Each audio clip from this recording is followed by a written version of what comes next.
बहनें, देवरानी जेठानी का रिश्ता ऐसा भी। मीनाक्षी अपने घर की बड़ी बहू थी। वह अपना घर और ऑफिस बहुत अच्छे से संभाल रही थी। कुछ दिनों बाद मीनाक्षी के देवर अमन की शादी होने वाली थी। परिवार के सभी सदस्य शादी की तैयारी में बिजी थे।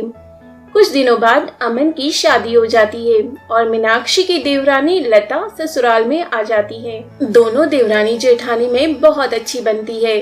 यह देखकर उनके ससुराल वाले बहुत खुश रहते हैं। लता और मीनाक्षी दोनों मिलकर घर का सारा काम कर लेती थी। एक दिन लता और मीनाक्षी की बुआ सास उनके घर कुछ दिन रहने के लिए आती हैं। सुबह सुबह लता जल्दी जाकर सबके लिए चाय बनाती है और सभी को चाय पीने के लिए देती है। इन सब के बाद सबका लंच बनाती है। इतना सारा काम होने के बाद मीनाक्षी आती है और सबका लंच पैक करती है और सबको नाश्ता देती है। उसके बाद मीनाक्षी अपने ऑफिस के लिए चली जाती है। लता दोबारा से घर के काम में लग जाती है। बुआ जी बड़े ध्यान से देखती हैं कि मीनाक्षी और लता किस तरह से मिल बांट के सारा काम कर लेती है। यह बात बुआ जी को कुछ खास पसंद नहीं आती है और वह अपनी भाभी यानी कि मीनाक्षी व लता की सास से कहती है कि तुम्हारी दोनों बहू से छोटी सबसे ज्यादा काम करती है और बड़ी कुछ नहीं करती है। ऐसे कैसे होने देती हो, यह तो गलत है।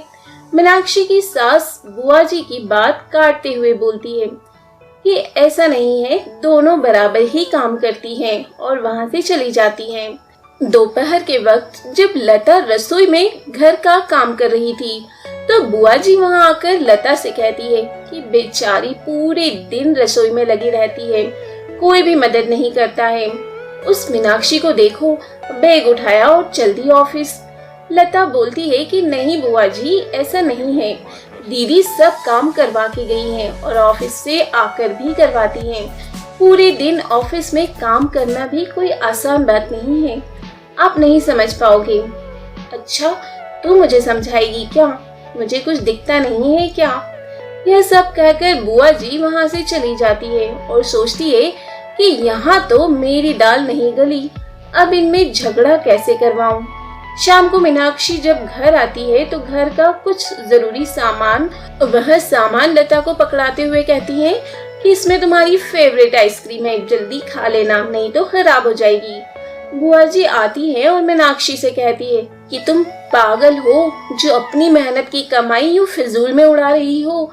लता तो पूरे दिन घर में आराम करती है और खाती रहती है, फिर उसके लिए आइसक्रीम की क्या जरूरत है।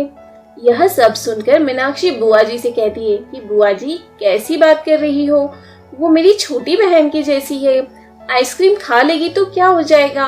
और रही बात आराम की तो वो पूरे दिन काम में लगी ही रहती है और उसको आराम करवाने के लिए तो जबरदस्ती कहना पड़ता है। बुआ जी मन ही मन सोचने लगती है कि इस घर के सभी लोगों के बीच बहुत प्यार है, यहाँ लड़ाई झगड़ा नहीं हो सकता है। बुआ जी कुछ दिन वहाँ बिताने के बाद अपने घर चली जाती हैं। दोस्तों, परिवार एक बहुत ही नाजुक धागे की डोर से बना होता है। इसमें विश्वास और प्यार हमेशा बना रहना चाहिए। हमें किसी की बातें सुनकर अपने परिवार की डोर को तोड़ना नहीं चाहिए।